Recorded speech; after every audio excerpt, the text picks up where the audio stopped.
मेरा प्यारा मटर का घर है। मैं इसमें मटर बोऊंगी और खूब सारी फलियां निकालूंगी। फिर मैं अपने दोस्तों को भी खिलाऊंगी। एक दिन सुबह सुबह रानो ने खेत में मेहनत शुरू की। उसने छोटे छोटे मटर के बीज मिट्टी में दबा दिए। बीज उगेंगे, मटर खिलेंगे, खुशियाँ आएंगी, सबको मिलेंगे। दिन बीतते गए, बीज जमीन में पड़े रहे, लेकिन आसमान से बारिश की एक बूंद भी नहीं गिरी। रानो चिंतित हो गई। खेत की मिट्टी सूखी पड़ी थी। रानो रोज देखती, पर कुछ नहीं उग रहा था। वह उदास होकर पेड़ की छांव में बैठ गई। काश कोई बादल आता और मेरे खेत में बरस जाता। आखिरकार रानो ने ठान लिया कि वह खुद ही बादलों से मदद मांगेगी। वह पंख फैलाकर आसमान की ओर उड़ चली। ऊंचे ऊंचे पेड़ों से ऊपर जा पहुंची। ऊपर नीले आसमान में उसने एक बड़े गोल मटोल सफेद बादल को देखा। उसका नाम था बबलू बादल। ओ बबलू भाई, जरा मेरी बात सुनो। अरे कौन बुला रहा है? ओह, तुम तो प्यारी सी रानो चिड़िया हो। क्या बात है? बबलू भाई, मैंने अपने खेत में मटर बोए हैं, पर बारिश ही नहीं हो रही। अगर ऐसे ही रहा तो मेरा मटर का घर सूना रह जाएगा। प्लीज मेरे खेत में पानी बरसा दो। मैं बहुत दूर तक घूमता हूँ, हर जगह पानी बरसाता हूँ, पर तुम्हारी मेहनत और प्यार देखकर लगता है मुझे तुम्हारी मदद करनी चाहिए। बबलू बादल मुस्कुराया और रानो के खेत में गया और झूम झूम कर बरसने लगा। रानो के खेत में बूंदें गिरने लगीं। सूखी जमीन भीग गई। वाह, अब मेरे मटर के बीज अंकुरित होंगे। धन्यवाद बबलू भाई। कुछ ही दिनों में खेत हरा भरा हो गया। बेलें चढ़ी, फूल खिले और हरे हरे मटर की फलियां लटक गईं। रानो का मटर का घर फिर से सुंदर और खुशहाल हो गया। हरी हरी फलियां, मीठे मीठे दाने, सबको बांटूंगी, मिलकर खाएंगे हम सारे। रानो ने अपने दोस्तों को बुलाया। गौरैया, तोता और कबूतर सब में मिलकर मटर की दावत उड़ाई। बबलू बादल आसमान से झांककर सबको देख मुस्कुराया। धन्यवाद बबलू भाई, आपने मेरा मटर का घर बचा लिया। मेहनत और सच्चे दिल से की गई दुआ कभी खाली नहीं जाती। लेकिन नदी के उस पार एक और जंगल था। वहाँ रहते थे कालू कौवा और बुल्ला चील। उस जंगल में कई महीनों से बारिश नहीं हुई थी। पेड़ सूख गए थे। अब तो खाने को थोड़ी सी हरी घास भी नहीं बची थी। कालू भाई, अब तो भूख से हालत खराब है। खाने को न एक दाना मिल रहा है, न कोई हरी पत्ती। मैं तो शाकाहारी हूँ। बिना दाने पत्ते के जीना मुश्किल है। हाँ बुल्ला, भूख लगती है तो दिमाग भी काम नहीं करता। अब तो हमें कुछ बड़ा करना ही पड़ेगा, वरना हाल और बुरा होगा। तभी उनका साथी भूरा कौवा उड़ता उड़ता वहाँ पहुँचा। दोस्तों, मैंने अभी नदी पार की। वहाँ खूब बारिश हुई है। और सुनो, एक चिड़िया ने खेत में मटर बोए थे। अब तो पूरा खेत हरे हरे मीठे मटर से लहलहा रहा है। अरे वाह, मीठे मटर, यही तो चाहिए मुझे। चलो कालू भाई, अब देर किस बात की। तो ठान लिया, आज रात रानो चिड़िया के खेत में हमारी दावत होगी। तीनों दोस्त बैठकर योजना बनाने लगे। पर ध्यान रहे, रानो चिड़िया अकेली है, लेकिन समझदार भी है। सीधे सीधे जाएंगे तो वो हमें रोक लेगी। चिंता मत करो, मैं ऐसा चालाक हूँ कि रानो को भनक तक नहीं लगेगी। पहले हम खेत का हाल देखेंगे, फिर रात को हमला करेंगे। ठीक है, मैं ऊपर से उड़कर चौकीदारी करूंगा। कोई और जानवर आया तो पहले से बता दूंगा। तीनों भूखे दोस्त नदी पार करके धीरे धीरे रानो के जंगल की ओर बढ़े। रास्ते में उनके मन में सिर्फ एक ही ख्याल था, हरे हरे मीठे मटर। बस थोड़ी दूर और, उसके बाद हमारा पेट भर जाएगा।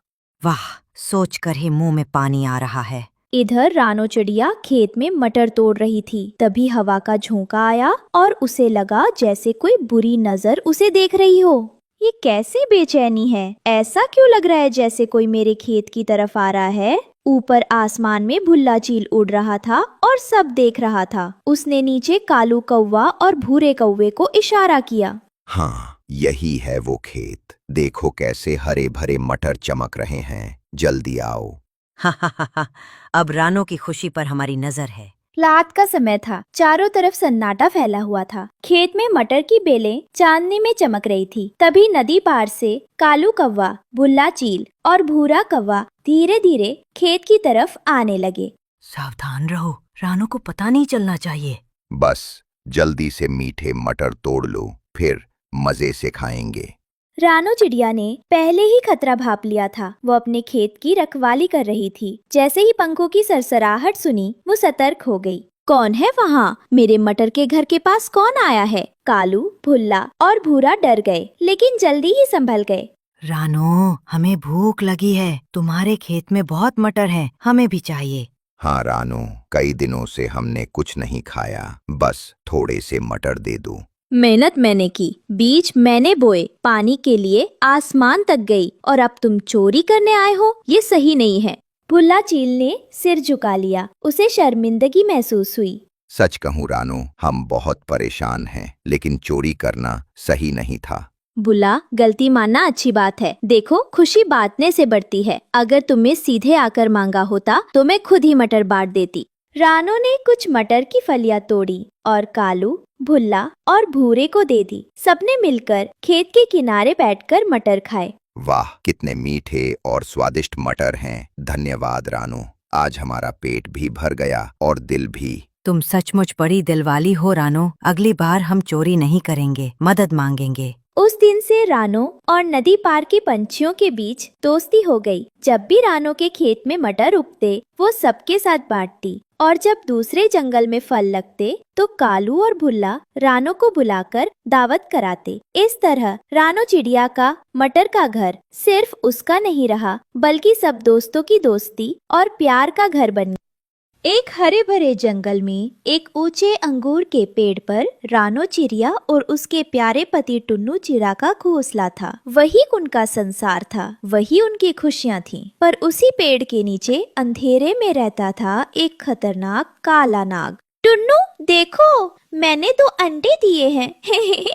मेरा सपना था ना माँ बनने का, आज पूरा हो गया। रानो, ये तो बहुत बड़ी खुशी है। इन अंडों में बस कुछ ही दिनों में हमारे बच्चे होंगे। उनकी चूचू से पूरा जंगल गूंजेगा। मैं अपने बच्चों को लिए जंगल से सबसे मीठे बेर लाऊंगा आज। मैं इन्हें अपनी जान से ज्यादा संभालूंगी। अब बस डर यही है कि कुछ बुरा ना हो। जब तक मैं हूँ, कोई परिंदा भी इन अंडों की तरफ आंख उठाकर नहीं देखेगा। थोड़ी देर में कालू और गोरी वहाँ आते हैं। बधाई हो रानू बहन। टुन्नू मियाँ, अब तो तुम भी माँ बन गई। बड़ी प्यारी जोड़ी है तुम दोनों की, और अब तो ये अंडे भी आ गए। लगता है जंगल में सबसे सुंदर घोंसला अब तुम लोगों का है। धन्यवाद गोरी बहन, भगवान की कृपा है बस। आप दोनों का आना हमारे लिए सौभाग्य की बात है। तभी वहाँ मिट्ठू तोता रंग बिरंगे पंख फैलाते हुए आता है। चलो जी, हम तो बेसब्री से बच्चों की चूचू सुनने का इंतजार करेंगे। धन्यवाद मिट्ठू भैया। जिस घर में हंसी गूंज रही थी, उसी के नीचे छिपा था डर का साया। एक खतरनाक साया, एक नाग, जो रानो की ममता को निगल जाने की ताक में था। नाग धीरे धीरे रेंगता हुआ ऊपर चढ़ता है। रानो की नींद अचानक खुलती है। टुन्नू, टुन्नू, मुझे कुछ अजीब सा एहसास हो रहा है। घोंसला हिल रहा है। क्या बात है रानो, कहीं कोई बिल्ली? वो दोनों चारों ओर देखते हैं और अचानक एक फुफकार सुनाई देती है। नाग, टुन्नू, वो देखो। दूर हट जा, ये हमारे बच्चे हैं, तू यहाँ से जा। नाग झपटता है। रानू और टुन्नू अपने अंडों को बचाने की बहुत कोशिश करते हैं। धीमे से अंडों के टूटने की आवाज आती है। चक, और नाग उन्हें निकलकर नीचे बिल में चला जाता है। नहीं, मेरे बच्चे! हे भगवान, हम कुछ नहीं कर पाए। मेरे मासूम, वो तो दुनिया में आए भी नहीं थे। हम हार गए रानो, हम हार गए। सूरज निकला, लेकिन रानू टुन्नू के जीवन में अंधेरा छा चुका था। वो दोनों एक झरने के पास बैठे अपने अंडों को याद कर रहे थे। टुन्नू, ये कैसा जीवन है? क्या हमारी ममता इतनी सस्ती थी? हमारे बच्चों का क्या कसूर था? जब सब ने मुंह मोड़ लिया, तब जंगल की चालाक लोमड़ी सामने आई। मैंने सब देखा, काले नाग का कहर, लेकिन मैं जानती हूँ कैसे बदला लिया जाए। कैसे? हमें हमारी संतानों का बदला चाहिए। नदी किनारे एक राजकुमारी रोज सैर पर आती है। उसके पास एक सोने का हार है। उसे चुराकर उस नाग के बिल में डाल दो। रानू अब एक माँ नहीं, एक योद्धा बन चुकी थी। अगले दिन नदी किनारे राजकुमारी नदी में स्नान कर रही होती है और उसका हार नदी किनारे पत्थर पर रखा था। तभी वहाँ रानो चिड़िया आती है। माफ करना राजकुमारी, मैं बुरी नहीं हूँ, पर तुम्हारा ये हार एक नाग को मौत की तरफ ले जाएगा और मेरे बच्चों को इंसाफ मिलेगा। रानो धीरे से हार अपनी चोंच में दबाती है और वहाँ से उड़ जाती है। क्या? मेरा हार? सैनिक! राजकुमारी जी, क्या हुआ? एक चिड़िया मेरे गले से हार लेकर उड़ गई। यही कोई नीली आँखों वाली, चोंच में चमक थी। एक चिड़िया ने हार चुराया, जंगल की ओर उड़ गई होगी। हम अभी निकलते हैं। रानो ने हार को काले नाग के बिल में डाल देती है। अब इंतजार था इंसानों के आने का और तभी सैनिकों की टुकड़ी जंगल में घुसती है। हर पेड़, हर झाड़ी, हर बिल को छांट डालो। हमें वो सोने का हार चाहिए। राजकुमारी का आदेश है, जिसने भी चुराया, चाहे पक्षी हो या पशु, उसे बख्शा न जाए। सैनिक जंगल छान मारते हुए नाग के बिल तक पहुंच गए और जब उन्होंने उसका गला देखा, सारा शक यकीन में बदल गया। देखो, यही है सोने का हार नाग के गले में। इस जहरीले सांप को तुरंत मारो। सभी मिलकर भाले और तलवारों से नाग पर हमला करते हैं और नाग मर जाता है। मर गया। हाँ, बहुत जहरीला था। देखो कितना बड़ा था। अब चलो, राजकुमारी को उसका हार वापस देना है। वही दूर से एक पेड़ के पीछे रानो और टुन्नू ये सब देख रहे थे। बच्चों, आज तुम्हारा बदला पूरा हुआ। तुम्हारी माँ ने हार नहीं मानी। अब चलो टुन्नू, एक नया घर बनाएंगे और एक नई उम्मीद। कभी कभी जंगल की सबसे छोटी चिड़िया सबसे बड़ी कहानियाँ लिखती है। रानो चिड़िया एक गरीब माँ, जिसके पंखों में तो उड़ान थी मगर पेट में भूख थी। रानो अपने टूटे घर में अपने 2 बच्चों के साथ बैठी थी। बारिश की हल्की फुहारें और छत टपक रही थी। हाँ, हे भगवान, आज भी कुछ खाने को नहीं है। अब तो हाथ भी कांपते हैं लकड़ी जलाते हुए, लेकिन मेरे बच्चों को तो भूख लगी है। कैसे समझाऊं इन्हें? माँ, आज कुछ गरम मिलेगा क्या? परसों वाला चावल बहुत खट्टा हो गया था, पेट भी दुखा। माँ, आप कल कह रही थी कल कुछ अच्छा बनाऊंगी, वो कल कब आएगा माँ? रानो रोते हुए दोनों बच्चों को सीने से लगा लेती है और बारिश की बूंदें उसके घोंसले में गिरती रहती हैं। दोपहर में एक बूढ़ा उल्लू बाबा रानो के घर आता है और कहता है, बेटी, मैं एक भूखा यात्री हूँ, क्या कुछ खाने को मिलेगा? बाबा, मेरे पास कुछ नहीं है, सिर्फ ये थोड़ा सा खाना बच्चों के लिए रखा है। लेकिन आप यात्री हैं, ये आपका हक है। बेटी, तूने अपने बच्चों का हिस्सा देकर मुझे दिया, तेरे दिल में दया है। मैं तुझे आशीर्वाद देता हूँ। जंगल के किनारे जो हरे अंगूर की बेलें हैं, उनका मुरब्बा बना और देख कैसे तेरा नसीब बदलेगा। लोग तेरे लिए काम करेंगे और नाम होगा रानो मुरब्बा वाला। उल्लू बाबा की बात सुनकर रानो जंगल के किनारे जाती है, बेन से हरे अंगूर तोड़ती है और एक पुराने भगोने में मुरब्बा बनाती है। वाह, क्या खुशबू है। बस अब ये मुरब्बा बेचकर बच्चों के लिए कुछ ला पाऊंगी। रानो चिड़िया जंगल के पेड़ के नीचे अपनी दुकान लगाती है। बोर्ड लगाती है, रानो मुरब्बा वाली। धीरे धीरे रानो की मुरब्बे की खुशबू पूरे जंगल में फैलने लगती है और ग्राहक आने शुरू हो जाते हैं। एक कटोरी देना मुरब्बा, सुना है जादू है तेरे हाथ में। मैं अपनी मीनू को खिलाऊंगा, वो तो पागल है मीठे के लिए। हमें भी तो मुरब्बा मुरब्बा। सबको मिलेगा प्यार के साथ। जहाँ तरक्की होती है वहाँ जलन भी पीछे आती है और यहाँ कालू कौआ एक पेड़ के पीछे से सब देख रहा था। ये रानो एक मामूली चिड़िया थी। अब सब उसी के मुरब्बे की बात करते हैं। नहीं, अब इसे सबक सिखाना पड़ेगा। जंगल के एक पेड़ की डाल पर गोरी कौवी और हरियाली तोती पेड़ की डाली पर बैठी थी।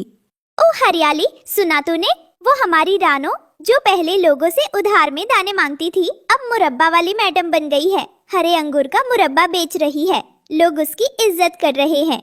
हाँ, और कल मैंने देखा कालू कौआ का चेहरा तो ऐसा उतरा हुआ था जैसे नींबू चूस लिया हो। उसकी खुद की चाट की दुकान बन पड़ी है और सब जाकर रानो की दुकान पर लाइन लगा रहे हैं। क्या दिन आ गए हैं। तो देख लेना, कालू जैसी जलने वाली आत्माएं चुप नहीं बैठती, अंदर ही अंदर कुछ न कुछ खिचड़ी पका रहा होगा। उसके मन में तो मुरब्बे से ज्यादा जहर उबल रहा है। और सुन, कल रात वो पेड़ के नीचे कुछ फुसफुसा रहा था बुल्ला चील से। मैंने अपने कानों से सुना। रानू को सबक सिखाना है, अब उसका मुरब्बा नहीं बिकेगा। हाय, ये तो बहुत नीच हरकत होगी। गरीब के हाथ का मुरब्बा और उस पर जहर डालने की बात। हाँ, ऐसी मरचात का क्या भरोसा गोरी। जब औरत आगे बढ़े तो उन्हें बर्दाश्त नहीं होता, लेकिन रानू सीधी है, भोली है। उसे कुछ अंदाजा ही नहीं कि कौन उसके पीछे क्या चाले चल रहा है। चल छोड़, मैं तो सोचती हूँ जाकर उसे बता दूं, लेकिन फिर सोचती हूँ हमारी बात मानेगी भी कि नहीं। कहीं ये ना कह दे कि हम जल रहे हैं। अरे हमें क्या, हम तो बस तमाशा देख रहे हैं।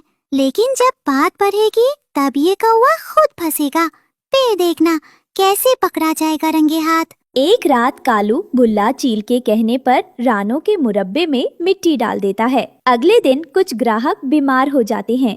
अरे ये क्या मुरब्बा बेचा है रानो, पेट में तो जैसे तूफान मचा दिया। इतना गंदा, बदबू आ रही है इसमें। लगता है इसमें कुछ मिलाया गया है। मेरे बच्चों ने भी खाया, अब सबका पेट खराब है। नहीं, मैंने तो हमेशा सफाई रखी। मुझे समझ नहीं आ रहा ये कैसे हुआ। रानू के पास कहने को कुछ नहीं था, दिल बैठ गया था उसका। लेकिन तभी दूर से लाल रंग की एक झलक दिखाई दी और वहाँ से आता है उसका पुराना दोस्त लाल विदेशी तोता। रुको सब लोग, पहले पूरी बात सुन लो। कल रात मैं पेड़ पर बैठा था। मैंने अपनी आंखों से देखा कालू कौवा रानू की दुकान के पास आया था और वो उसकी हांडी में कुछ डाल रहा था, छुप छुप कर, जैसे कोई चोर। तभी हरियाली और गोरी कौवी भी वहाँ आ जाती है और गोरी कहती है, अरे हाँ हाँ, मैंने भी देखा था। मैं तो हरियाली के साथ उस पेड़ के नीचे बैठे बैठे भुट्टा खा रही थी। कालू दबे पांव आया था। सच बोल रही है गोरी, मुझे तो तभी शक हुआ था। वो ऐसे मुरमुर की देख रहा था जैसे कोई चोरी छिपे कुछ कर रहा हो। हमने सोचा रानू की दुकान की तरफ क्या झांक रहा है ये। आप समझ आया असली खेल क्या था। अरे हमें क्या पता था कि ये इतना गिर जाएगा। हरे मुरब्बे में मिट्टी, छी, गरीब का नसीब बर्बाद करने चला था। सभी पक्षी रानों को माफ कर देते हैं। सबकी आंखें कालू की ओर घूम गईं, जो दूर एक पेड़ की ओट में छुपा कांप रहा था। और सब कालू को सबक सिखाते हैं और उसे बहुत मार मारते हैं। माफ करना, मेरी जलन ने मुझे अंधा कर दिया था। सच और मेहनत कभी हारती नहीं और मुरब्बे की खुशबू अब जंगल के हर कोने में फैल गई थी। रानो अब सिर्फ मुरब्बा वाली नहीं, पूरे जंगल की शान थी। रानो की दुकान अब बड़ी हो गई है और दूसरे पक्षी भी उसके साथ काम कर रहे हैं। एक बोर्ड टंगा है, रानो मुरब्बा फूड्स। अब मेरी मेहनत रंग लाई है। उल्लू बाबा का आशीर्वाद था और मेरा सच्चा दिल। ये कहानी हमें ये सिखाती है, सच्चाई, मेहनत और दूसरों के लिए त्याग करने से जिंदगी बदल जाती है और जो जलन करते हैं वो हमेशा पछताते हैं।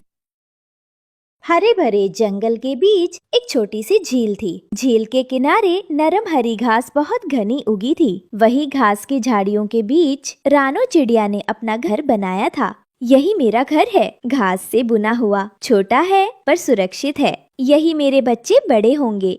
रानो के घोंसले में 2 छोटे छोटे अंडे रखे थे। रानो पूरे दिन उन्हें संभालती, ठंडी हवा से बचाती।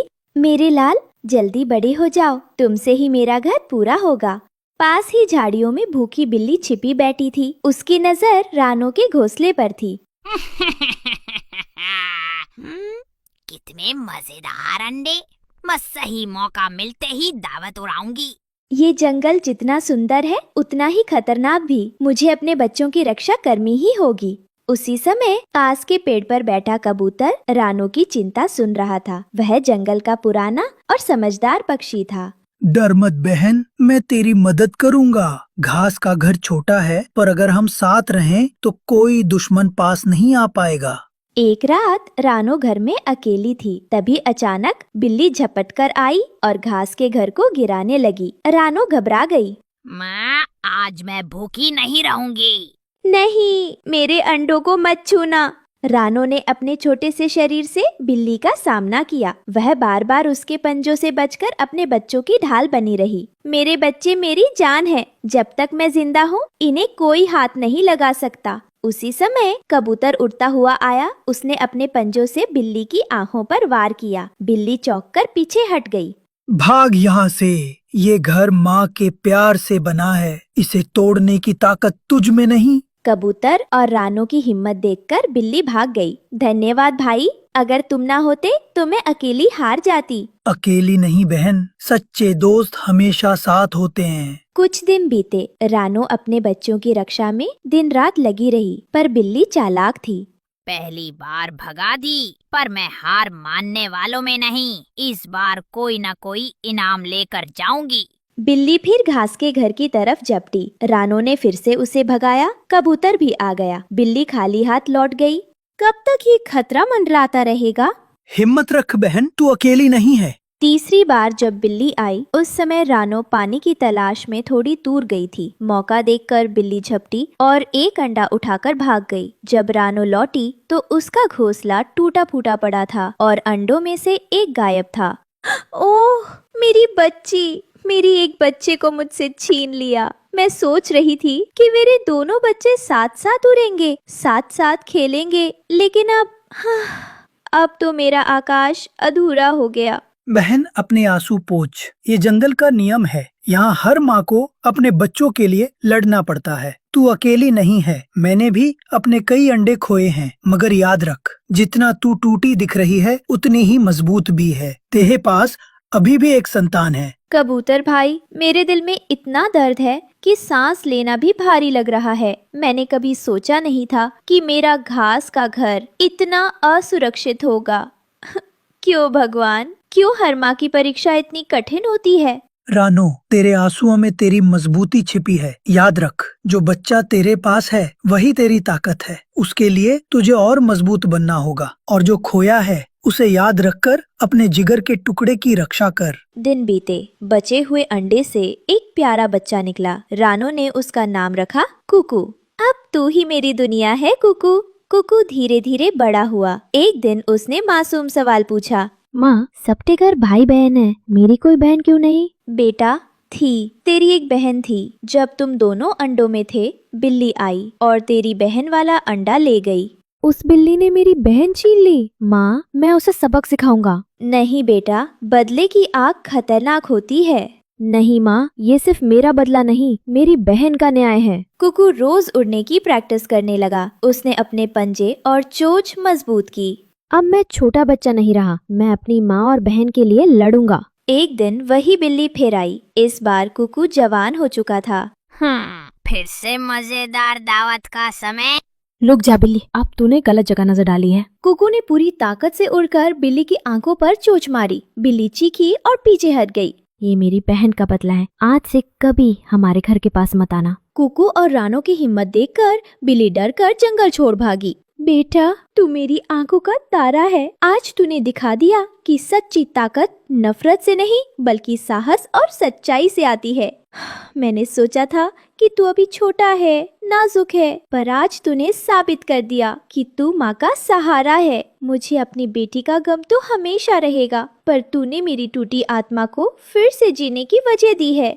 माँ, अब कोई तुम्हें और हमारे घर को दुख नहीं देगा। तुमने मुझे प्यार से पाला, मुझे उड़ना सिखाया। अब तुम्हें डरने की जरूरत नहीं है। तुम्हारा कुकू हमेशा तुम्हारे साथ खड़ा रहेगा। जिस बहन को हमने खो दिया, उसकी याद मेरे दिल में है, और मैं वादा करता हूँ कि अब कोई हमारी दुनिया को अधूरा नहीं करेगा। तभी वहाँ कबूतर चाचा भी